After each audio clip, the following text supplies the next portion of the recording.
I just did my very first Instagram live and had a total of 5 people on there. So it's a record for me. It was tremendous, really. And I had asked because I was looking for a topic to talk about on this podcast today. And I find that for me anyway, I really work best when somebody just brings me questions and I don't have to think about it too much. Just have lots of information in my head. And I find sometimes the best way to get it out is just somebody ask me a question. And so the topic that Jeremy LaHaye, who showed up on my live, thank you, Jeremy, for that, asked me was, how do you follow up with real estate agents after an open house? I'll give you some thoughts on following up in general. And I'll talk about it not only after open houses, but I'll talk about after you initial meeting, after the presented to them or shared with them your value proposition, also what to do after an open house, and then how to continue what to do long-term. Hey, I'm Scott Packford. This is I Love Mortgage Brokering Podcast. And each week my goal is to bring you tactics to help you improve your mortgage business. And I often take these ideas from coaching calls. This week, I decided to go on Instagram Live and just grab a topic other than one of the coaching call topics. So let's do it this way, before, during, and after. So before they become your referral partner, during, and then after you've had that initial meeting. And that could be at an open house or wherever. So the first thing I'd say is that when you're trying to set up a meeting with a real estate agent, it's really important that if there's any way possible to triangle for trust. So if I'm going to call someone up and I'm going to want to set up a meeting with them, you need to have some kind of intel, something to make them pay attention. If you cold call them, it can work, but it is a lot harder. And people tend to be more on guard because they think, well, what are you trying to sell me? Versus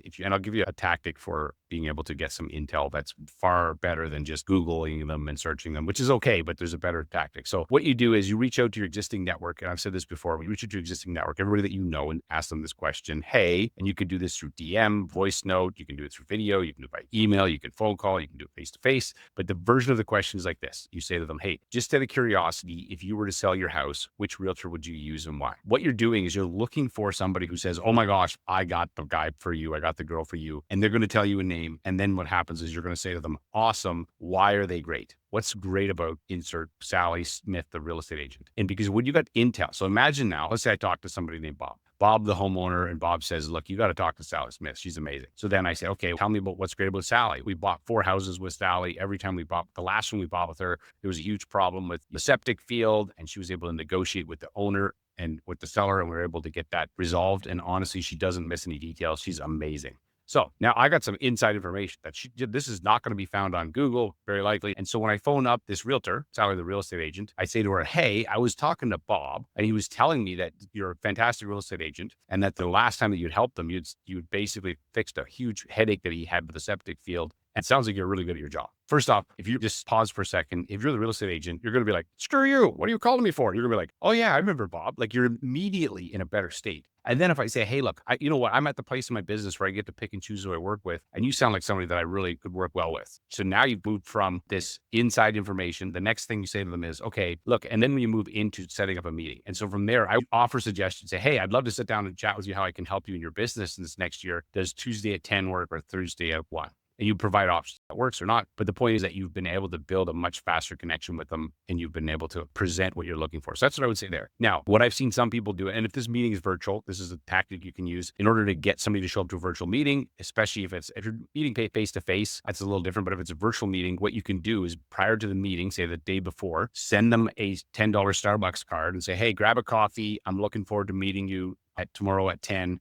And sharing with you how I can help you this year. They're going to get this Starbucks card. Doesn't matter if they use it. Does not matter. Now they're like, oh crap, I better show up to this meeting, right? Because the show up rate to that meeting is significantly higher because of a $10 Starbucks card they may or may not use. So great. You have a conversation. Hopefully you have some way to have a value proposition that you explain to them. One of the things I like to do, and I think this is really valuable, is to also get to know them personally. So if you have not weaved into that meeting some intel on them as a person, so that you start to find out that they like the Toronto Maple Leafs, not sure why, just kidding to my police fans, or whatever the thing that they're really into, you start to find these things out. You want to make sure you write that down. So in the contacts of your phone or somewhere, you need to be keeping notes on this person because when you reach out, you're going to have a relationship. You can't just talk about mortgages all the time. You can't just say, hey, you got any deals? It's way better if you have more things to talk about. You can either do it, weave it through the conversation, or if you want to do it tactically, here's the second tactic. So the first one is the Starbucks card. The next tactic would be you can say, hey, look, I'd love to work with you. What I like to do with anybody I work with is I want to ask you some fun like questions to get to know you better. Does that sound great? Nobody's going to say no to that. And then you ask them some specific questions. Are you Tim Horton, Starbucks person? And if you don't know questions, just go on ChatGPT and ask them. They'll give you some questions that match your personality. And now you got some inside information. That's a way for you to get this intel. So that's the second tactic. The third tactic is after that meeting, you want to really wow them, is what I call the amazing Amazon. So within 24 hours, so send them a note after the meeting. Great to meet you. Looking forward to working with you. Yada, yada, yada. The next day you go on Amazon, you find something small under $20, $10 and send it to them. It could be a Maple Leafs, whatever. And it gets sent to them from Amazon. And in it's like, hey, I'm looking forward to working with you. I saw this and thought of you. They're going to be like, holy crap, who is this guy? So already, before you even started doing business with this person, unless you generate a referral in that first meeting, you've showed them that you did some inside information people don't have often. You had a Starbucks card for them for this virtual coffee. Then you send them this amazing Amazon. You're spending money. You're like, Scott, I'm spending money. You spend no money on advertising this business. Most mortgage brokers do not run ads. We don't spend thousands and thousands of dollars. Your budget is a fraction of it, and it should go into relationships. And so just think of it as the cost of doing business, right? And so now you send them something, and in terms of the follow-up. So now follow-ups after that, what I like to do is videos. I like value-added videos, and those videos that you send out on a weekly basis. Pick the day of the week, doesn't matter. The idea with these videos is that you just want them to remember who you are, right? I always say Coca-Cola advertises. They don't need to advertise. You can go to some remote village in Africa and show them a Coca-Cola, and they probably know what it is. They advertise so you don't forget about them. So even if you have an amazing first meeting with them, they're like, oh my gosh, you're my new mortgage broker, Scott. You're amazing. They're still going to forget. And if you don't follow up, it will cost you a fortune. So the way you follow up is by using some kind of value add video that you send on a weekly basis. And so I've done other episodes on that particular topic because that's a whole other can of worms I won't get into. Plus, I would do calls at least every other week. And those calls, you can be talking about what's going on in their world. You can be talking about the things that you learned, the intel wise. Now, same thing when you go to an open house, you meet somebody in an open house. Likely you're showing up not empty-handed. I wouldn't go to a guest house and show up empty-handed. At least I hope not. I wouldn't even go to my parents' house and show up empty-handed. So if you go to an open house, don't show up empty-handed. We recommend some kind of open house survival kit and then follow up with them after, right? And the follow-up after, again, it's the same sequence. If you got to know them, use the same sequence. It could be the amazing Amazon. That's a tactic. The other thing you could do is you could leave them a Google review. So one of our agents was telling me this, that they basically within a week or so after meeting them, they'll leave a review. You can get a review based on character. You may not have worked with someone, but that doesn't mean you can't get a review based on their character. You can't say this person, but if you met them, you could leave them a review. That's going to pop up. It's going to be a way for you to stand out. The other thing you can do if you're trying to stay in touch with them, on top of the videos, on top of a Google review, something you only do once, or a review, whether it's Google or somewhere else. But the videos you can do weekly, you can do phone calls. And then the other thing that you can do is I just lost my train of thought.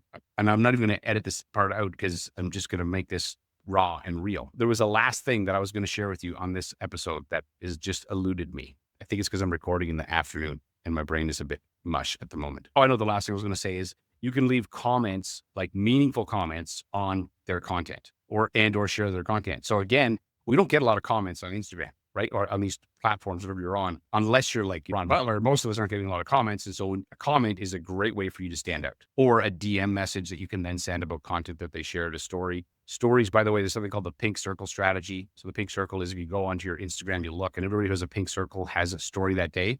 Go and interact with their story. And that means they're going to see you, you see them. It's another way for you to do it. So let me just back up and I'll give you these tactics all in order.